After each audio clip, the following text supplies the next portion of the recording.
İkinci Eshab-ı Kehf kuşatması sırasında, burada Eshab-ı Kehf tepesinde Fransızlara karşı Mersinliler mücadele veriyorlar, Kuvayi Milliyeciler. Kendisi de buranın Gözne Köyü'nden inip mücadeleye katılıyor bir gönüllü milis olarak. Kuşatma sırasında gece sızma harekatı yapıyor. Aslında duvara tırmanıyor ve Fransızların olduğu tarafa iniyor. O arada Fransız askerleri tarafından şehit ediliyor. En önemli özelliği de Fransız askerleri şehit edildikten sonra çarığının yırtık, şalvarının yırtık ve yamalı olduğunu görüyorlar. Ve silahının kayışı yok. Düşünsenize, kayışı yok ve diyorlar ki böyle bir milleti yenmemiz mümkün değil diyorlar. Zaten geriye çekilirken de Gözneli Gökmehmet'in hakkını teslim etmişler. Biz de böyle bir kahramanın müzemizde halka ulaşmasını istediğimiz için Mersinli gönüllülerle el birliği yaptık. Heykelini müzemizde sergiliyoruz. Böyle bir milleti yenmemiz mümkün değil dedirten kahramanların yaşadığı bu topraklarda muhteşem bir müzeyi ziyaret ettik. İnanılmaz öykülerin olduğu kapsamlı bir müze. Mersin Deniz Müzesi'nin öykülerini dinlerken yüreğiniz titreyecek. Barbaros Hayrettin Paşa bizim en önemli denizcilerimizden bir tanesi. Kendisi vezirlik payesine sahip. En önemli özelliği bir Haçlı seferi olarak kabul ettiğimiz Preveze Deniz Savaşı'nda zaferle dönmesi. Kendi donanmasından 3 kat daha büyük bir donanmayla çarpışıyor. Kendi donanmamız, bizim donanmamız bir alt teknoloji, yani kürekli kadırgalardan oluşurken kürekli gemilerden, Haçlı donanması dediğimiz Andrea Doria komutasındaki donanma bir üst teknoloji olan yelkenli gemilerden oluşuyor. Biz burada da Türklerin kadim savaş geleneği olan Turan tekniğini uyguluyoruz. Yani hilal tekniği. 2 yan kanat açılıyor, arka kanat biraz geri çekiliyor. Düşmanlar bu hilalin içine girdikten sonra yan kanatlar kapanarak düşmanlar bir çemberin içine alınıyor. Karada uyguladığımız bu tekniği biz denizde de uygulamışız. Bir diğer önemli özelliği de şu, aslında Barbaros Hayrettin Paşa'ya en büyük ünü getiren savaş olması. Neden diyeceksiniz? Denizciler bir kere rüzgara hükmetmek zorundalar. İşiniz rüzgarla. Dolayısıyla Barbaros Hayrettin Paşa ne yapıyor? Rüzgar ters yönden esiyor. Savaş aleyhimize doğru ilerlerken birdenbire geminin kıç bölümüne geçiyor ve yüzüğünü çıkarıyor. Yüzüğünde bir Davut yıldızı var. Davut yıldızı nedir? Süleyman peygamber rüzgara hükmeden tek peygamberdir. Denizciyseniz rüzgara hükmetmek zorundasınız. Davut yıldızının efsununu taşımak zorundasınız. Yüzüğündeki Davut yıldızını çıkarıp bir dua okuyor. 2 elini açarak bu duayı suya bırakıyor. Ve rüzgarın yönünün değişmesini sağlıyor ettiği duayla. Bunun sonucunda ne oluyor? Bizim top menzilimizde daha yüksek olduğu için rüzgarın da yönü değişince savaş bizim lehimize doğru dönmeye başlıyor.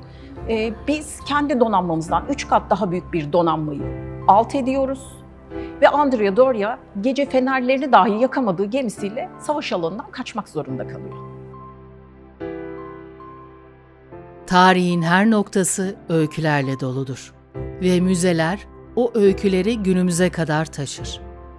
Mersin Deniz Müzesi'nin her bir köşesinde o öykülerden birini bulacaksınız. Yolunuz müzeye düştüğünde muhakkak rüzgara hükmeden denizcilerin öykülerini dinleyin.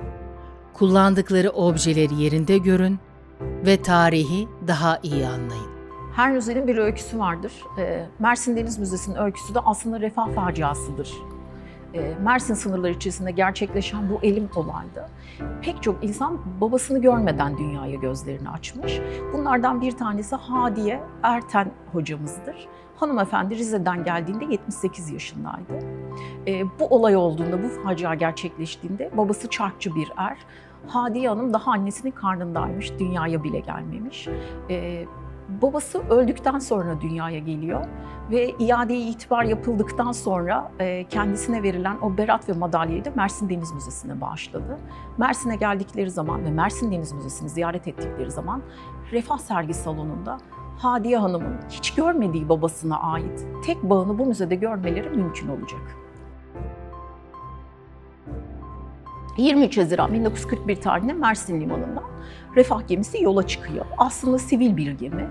Fakat İkinci Dünya Savaşı, dünyanın ekonomik şartları ortada. Bizim ülkemiz Kurtuluş Savaşı'ndan yeni çıkmış, yeni kalkınmaya başlıyor. Üstüne bir de İkinci Dünya Savaşı geliyor ve tarafsız olduğumuz bir savaş. Bu gemi yola çıktığı zaman biz diyoruz ki madem gidiyor, anlaşma gereği İngiltere'den gemilerimizi alacak.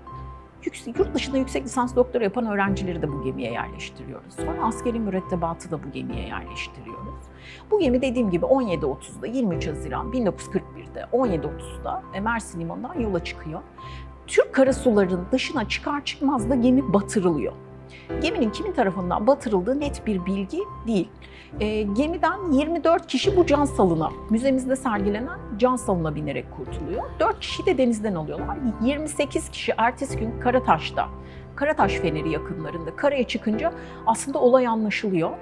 İşin en ilginci ortam o kadar karmaşık ki ülke, dünya. Aslında bizimkiler önce olayı çok fark edemiyorlar, vehametini anlayamıyorlar. Çünkü orijinal dönem gazeteleri de müzemizde sergileniyor. Çok küçük başlıklarla çok küçük haberler halinde geçtiğini görüyoruz. Tabii 1970'li yıllara kadar iade itibar yapılmıyor bu insanlara. İade itibar yapılmadığı için de özlük haklarından kullanamıyorlar, şehit olarak isimlendirilemiyorlar. Bunun en güzel örneklerinden bir tanesi Mersin Kent Mezarlığı'nda görmek mümkün, şehir mezarlığında. Mersin dediğim gibi hem Deniz Müzesi'nin olması hem de 3 dinin mezarlığının bir arada olmasını içinde barındıran önemli bir kent, ilkler şehri aslında. Yukarı çıktığımız zaman mezarlık kayıtlarını incelediğimizde denizde boğulma diye 2 kayıt gördük. Birisi İstanbullu bir yüzbaşıya ait, birisi de bir astsubayımıza ait. Neden denizde boğulma? Bir baktık 1941 yılında ve tarihler çok yakın. Sonra mezarlıkta yaptığımız bir araştırma neticesinde ailelere de ulaştık. Mezarlarını bulduk ve kırık bir sütun şeklinde olduğunu gördük mezar taşlarının. Eğer denizciler şehit olurlarsa kırık bir sütun taşı konuyor mezar taşlarına.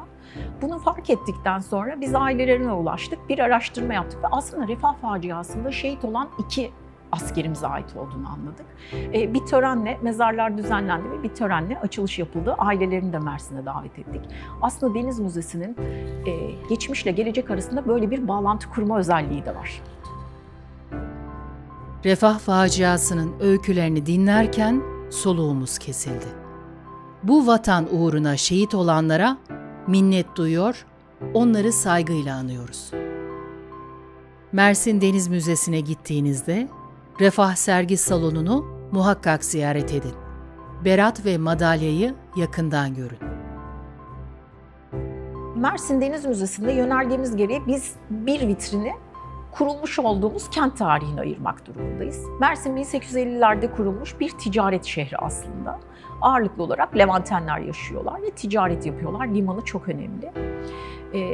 Biz Mersin tarihini anlatırken Mersin'in kurtuluş mücadelesindeki yerinden bahsederek bunu anlattık. Çünkü Mersin düzenli ordunun gelmediği, tamamıyla Kuvayi Milliyecilerin kazanmış olduğu Güney cephesine ait bir kent. Mustafa Kemal Sevr imzalandıktan sonra Suriye'den Adana'ya geliyor. Adana Öğretmen Okulu'nda öğretmenler ve öğrenciler karşılayıp emrinde olduklarını söylüyorlar. Hemen bir gün sonra da Mersin'e geliyor. Burada Karavancılar Konağı'nda kalıyor. Aslında Mersin Deniz Müzesi'nin yanında bir de bir karargah binası barındırıyor. Cumhuriyet tarihi açısından da çok önemli bir kent. Mustafa Kemal buraya geldiğinde buradaki gönüllüler Karavancılar Konağı'nda Mustafa Kemal'i ziyaret ediyorlar ve kurtuluş mücadelesine destek vermek istediklerini, ne yapmak istediklerini soruyorlar. Mustafa Kemal bunun üzerine diyor ki, benim aklımda hep bir kurtuluş fikri vardı, bir mücadele fikri vardı ancak mücadelenin şekli belirmemişti. Adana ve Mersin'deki bu istekli, ateşli toplantılardan sonra kurtuluş mücadelesinin şeklinin silahlı mücadele olduğuna karar verdim ve diyor ve arkasından efendiler silahlarınızı teslim etmeyiniz emrini veriyor. İşte bugün o toplantıda olan 3 kişinin, 3 Kurtuluş Savaşı gönüllüsünün tabancaları Mersin Deniz Müzesi'nde ziyaretçilerimize sunulmakta. Muhteşem öyküler dinledik Mersin Deniz Müzesi'nde. Ama elbette hepsini bu belgesele sığdırmamız mümkün değil. Yolunuz Mersin'e düştüğünde müzeyi ziyaret etmelisiniz. Deniz Kuvvetleri Komutanlığı'na bağlı Mersin Deniz Müzesi'nin öykülerini yerinde dinlemeli, objeleri yakından görmelisiniz. Mesela Ertuğrul gemisinin batığından çıkarılan objeleri görebilirsiniz. Mesela Türk komutanı Şehzade Kayıtbay'ın zırhını görebilir, üzerinde yazanların anlamını öğrenebilirsiniz.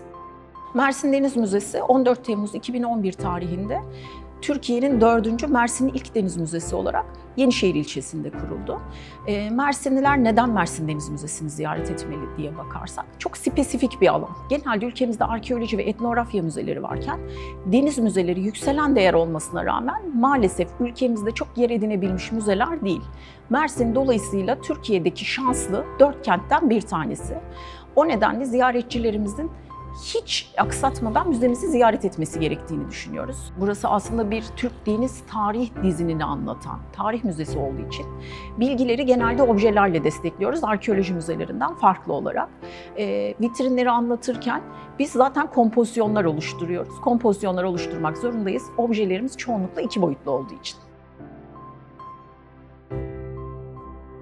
Denizciliği Türk milletine tanıtmak adına kurulmuş olan deniz müzelerinde ziyaretçi profilimizi öncelikle çocuklar oluşturmakta.